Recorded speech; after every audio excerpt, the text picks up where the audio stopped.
இப்போது புதிய அறிமுகம் ஆச்சி ஹோட்டல் சாம்பார் 50 கிராம் ரூபாய் 20 மட்டுமே. அந்த கோயிலை பொறுத்தவரையில் கருவறைக்குள் நுழையக்கூடாது மட்டுமல்ல, கருவறைக்கு முன்னால் இருக்கக்கூடிய அர்த்த மண்டபம், அந்த மண்டபத்துக்குள்ளேயே அந்த கோயிலினுடைய அர்ச்சகர் மற்றும் ஜீயர்கள் அவர்களை தவிர வேறு யாரும் நுழையக்கூடாது. ஆனா இளையராஜா அது தெரியாம உள்ள வந்துட்டாரு, அதனாலதான் அவரை சொல்லி வெளியே அனுப்பினோம் என்று அறநிலையத்துறை அதிகாரி மாவட்ட ஆட்சியருக்கு அளித்த அறிக்கையில் குறிப்பிட்டுள்ளார். இப்போ அனைத்து சாதியினரும் அர்ச்சகர் ஆகுறதுன்றது ஒரு பக்கம் இருக்கு. அதுக்கு சில வழிமுறைகள் இதை பின்பற்றி தான் அவர் அர்ச்சகர் ஆக முடியும். ஆனால் பொதுமக்கள் இப்ப இளையராஜான்றவர் பாத்தீங்கன்னா ஒரு பொதுமக்களா இருக்கும் பொழுது அந்த கருவறைக்குள்ள போகணும் பொழுது அந்த அர்ச்சகர்களா இருக்கக்கூடியவர்கள் தானே போகணும் அப்படின்ற ஒரு வாதம் சரியானதான பாக்குறீங்களா? இளையராஜா வழிபடுவதற்கு தான் போயிருக்காரு.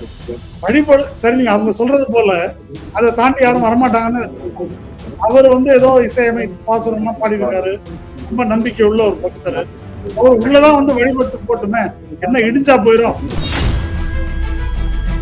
Repco Home Finance, your dream home awaiting you. இது இளையராஜா என்ற ஒரு தனிநபரின் பிரச்சனை அல்ல. பார்ப்பனர் அல்லாதவர்கள் என்ற ஒரு சமூகம், பெரும் சமூகம் இருக்குது. அவங்க இந்த எல்லையை தாண்டி உள்ளே வந்தால் தீட்டு என்ற கண்ணோட்டத்தில் தான் வலதுசாரிகளே பல பேர் என்ன சொல்றாங்கன்னா, நான் ஒரு பிராமணரா இருந்தாலும் என்னாலேயே கருவறைக்குள்ள போக முடியாது. அது இந்த மாதிரியான கட்டுப்பாடுகள் அவங்களுக்குள்ளே இருக்குதானே. இது எப்படி நம்ம தீண்டாமை அப்படின்ற இந்த வார்த்தைக்குள்ள நம்ம சுருக்க முடியும்? ஆனா இவர்கள் சொல்லக்கூடிய அந்த பட்டாச்சாரியார்கள் மற்றும் சிவாச்சாரி அவங்க யாராவது ஒருத்தர் பார்ப்பனர் அல்லாத சமூகத்திலிருந்து யாராவது இருக்காங்களா? இளையராஜா ஒரு கடவுள் நம்பிக்கை இருக்கிறவர். அவருக்கே புண்படாத பொழுது நம்ம இந்த விவாதத்தை இன்னும் அதிகரிக்கிறோமா அப்படின்ற ஒரு கேள்வி இருக்கு இல்லையா? இப்ப தாழ்த்தப்பட்ட மக்கள் கிராமத்துல இருக்கிறாங்க. அவங்க பொது சுடுகாட்டுல தங்களுடைய சமூகத்தை சேர்ந்தவர் ஒருத்தர் இறந்துட்டாங்க, அந்த உடலை பொது சுடுகாட்டுக்கு எடுத்துட்டு போறாங்களா? போறது இல்லை. ஏன் போறது இல்லைன்னா இதாங்க பழக்கம், தனி சுடுகாட்டுல வைக்கிறது தான் பழக்கம். அவங்க அதை ஒத்துக்கிறாங்க என்பதனால் பொது சுடுகாடு வேண்டாம் என்று நான் சொல்வதா?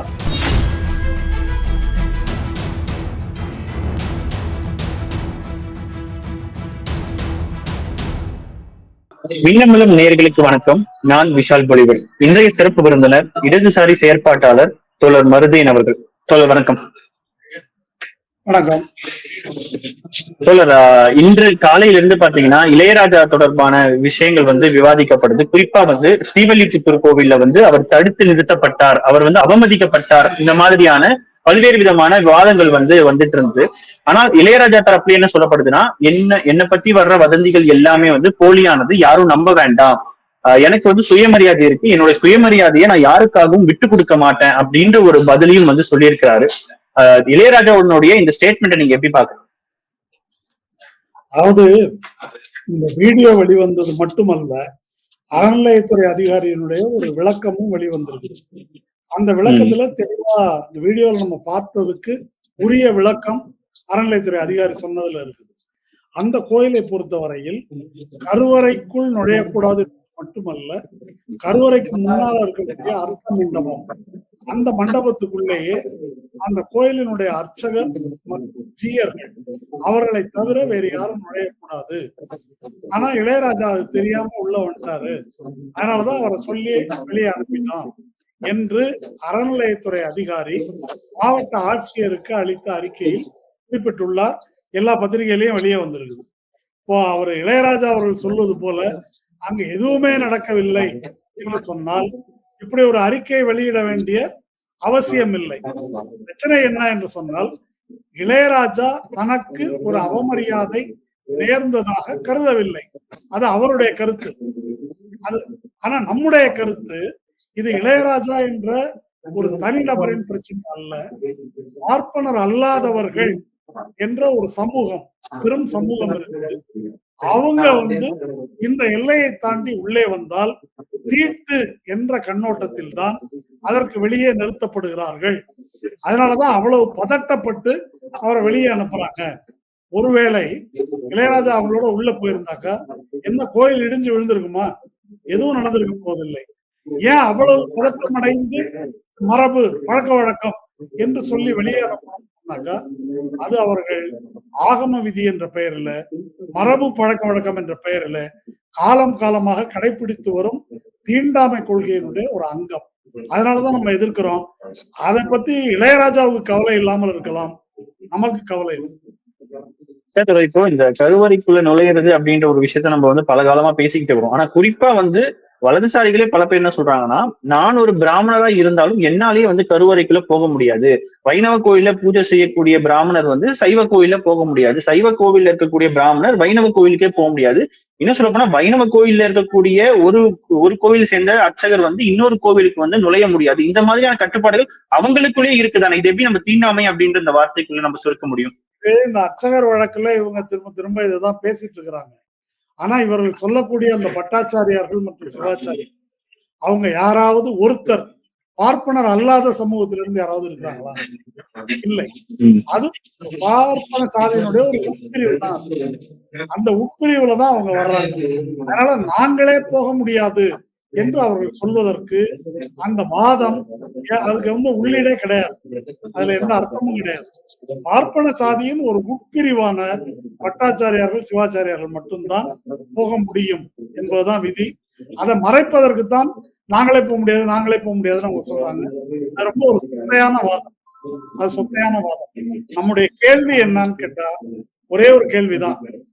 மரபு பழக்க வழக்கம் என்பதற்கெல்லாம் அப்பாற்பட்டு தகுதியாக பயிற்சி பெற்ற உண்மையிலே இறை நம்பிக்கை உள்ள ஒருவர் அர்ச்சகராக முடியுமா முடியாதா?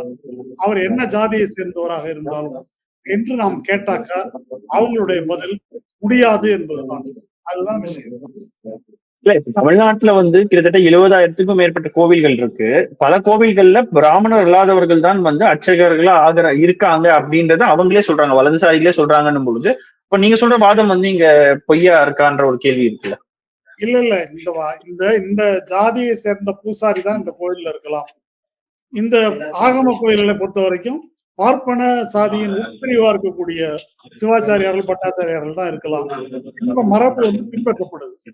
அனைத்து சாதியினரும் அர்ச்சகராகணும் அப்படின்னு சொல்லும்போது பூசாரியாகவோ அர்ச்சகராகவோ ஆவதற்கு சாதி ஒரு தடையாக இருக்கக்கூடாது. அது வெறும் ஆகம கோயிலுக்கு மட்டும் சொல்றது, எல்லா கோயிலுக்கும் தான் சொல்றோம்.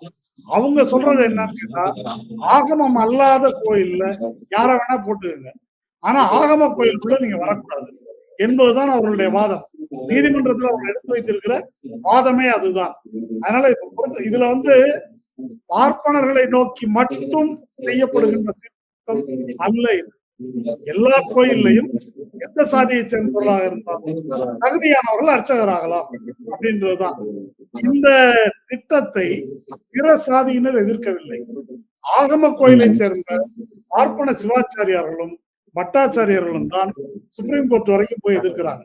71 கலைஞர் கொண்டு வந்த போதே எந்த வேற ஜாதிகளை சேர்ந்த, நான் சொல்றது படையாச்சி, உடையார், வன்னியர், கவுண்டர் அல்லது பட்டியல் அதை சேர்ந்தவங்க யாரும் சுப்ரீம் கோர்ட்டுக்கு போல. கோர்ட்டுக்கு போனது யாரு? இவர்கள் மட்டும்தான். தங்கள் ஆதிக்கத்தில் இருக்கின்ற பெரும் கோயில்களை தங்கள் ஆதிக்கத்திலே வைத்துக் கொள்ள வேண்டும் என்பதற்காக இவர்கள் தான் கோர்ட்டுக்கு போனாங்க. அதனால இவர்களுக்கு மட்டும்தான் அது பிரச்சனை, வேற யாரும் அந்த பிரச்சனையை எடுக்கும்.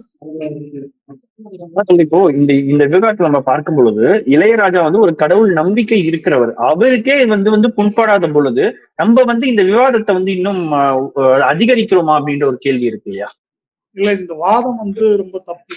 அதாவது இப்ப என்னன்னு கேட்டாக்கா, இந்த அர்ச்சகர் பிரச்சனையை எடுத்த போதும் சரி, அல்லது சிதம்பரத்துல தமிழ் பாடும் பிரச்சனையை எடுத்த போதும் சரி, நீங்க கேக்குறவங்க எல்லாம் யாரு? நீங்க பக்தர்களா? நீங்க கம்யூனிஸ்டுகள், நீங்க நாத்திகர்கள், உங்களுக்கு எதுக்கு இந்த பிரச்சனை? அவர்களுக்கே அது இல்ல. பெரும்பாலான கோயில்கள்ல பக்தர்கள் போறாங்க, கருவறைக்கு வெளியே தான் நின்றுக்கிறாங்க, யாரும் உள்ள போகணும் என்று கேட்பதில்லை. என்ன காரணம்?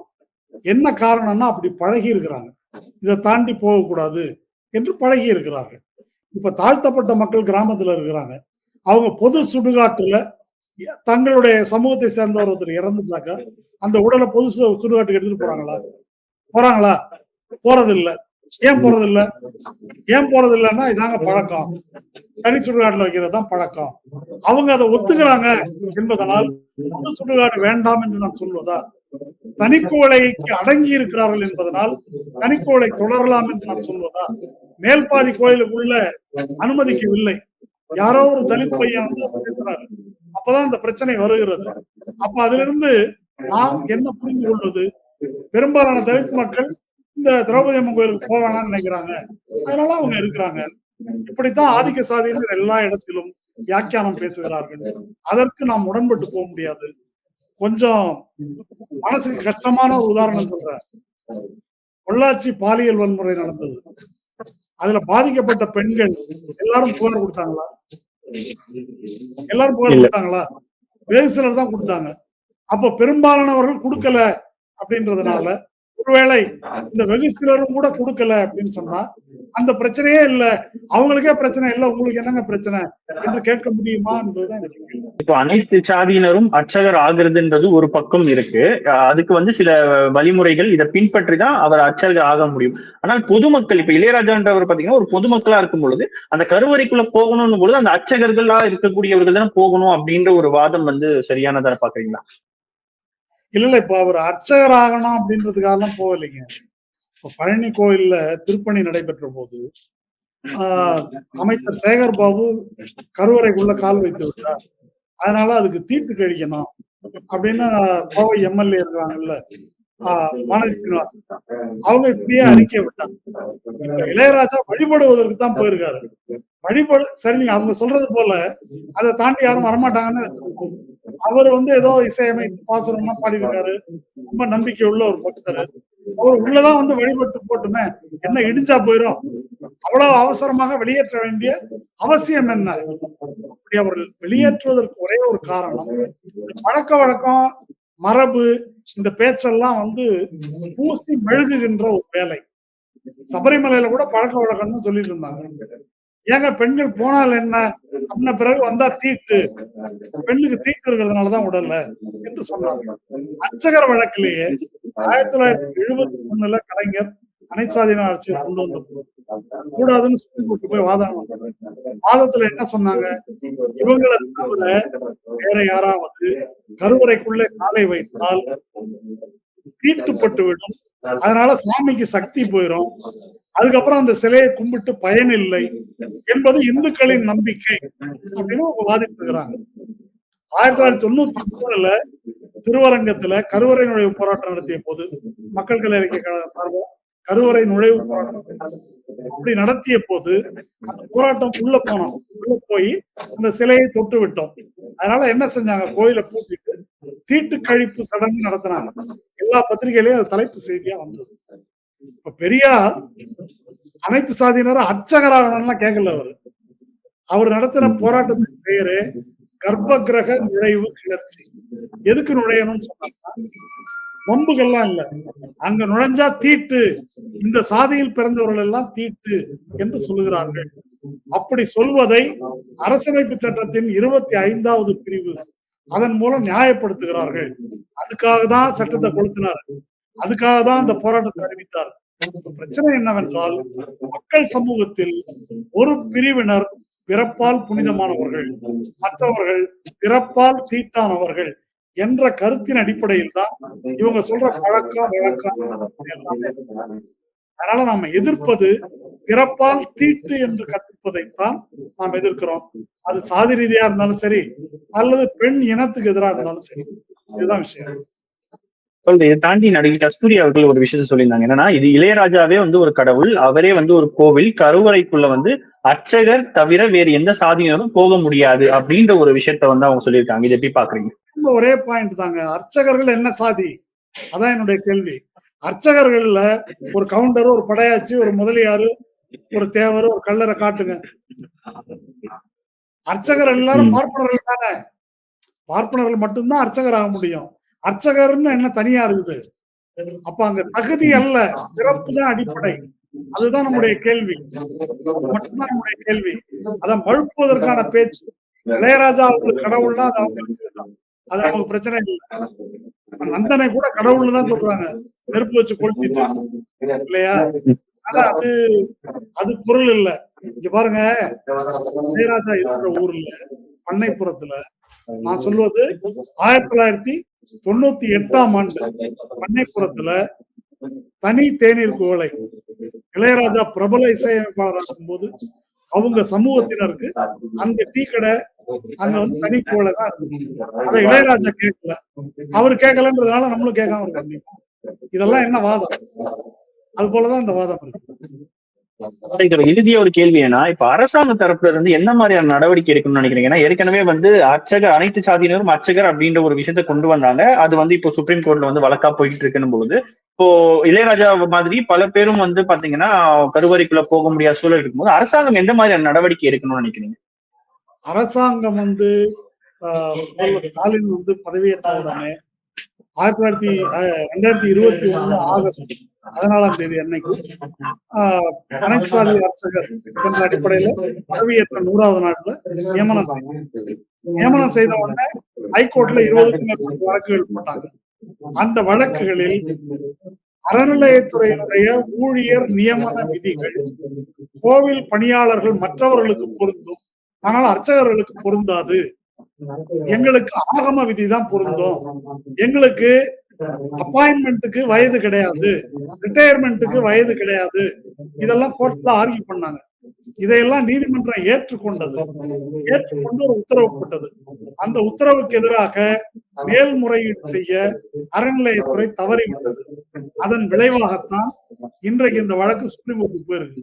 சுப்ரீம் கோர்ட்ல 2023 ஆகஸ்ட்ல இருந்து ஸ்டேட்டஸ் கோ என்று உத்தரவு போட்டு அந்த எல்லா அப்பாயின்மெண்ட் 300க்கும் மேற்பட்ட பயிற்சி பெற்ற மாணவர்கள் வெளியே இருக்கிறாங்க.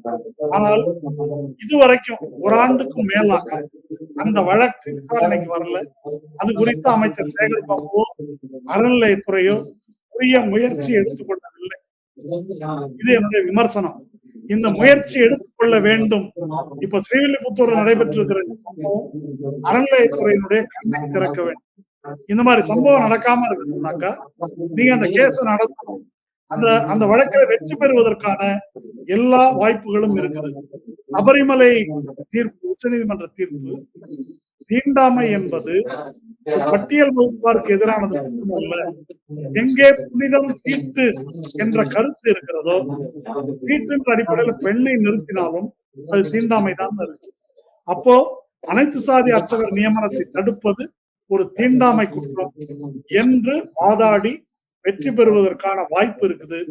ஆனால் அந்த வழக்கை நடத்துவதற்குரிய முயற்சி அறநிலையத்துறை சார்பில் சரியாக செய்யப்படவில்லை.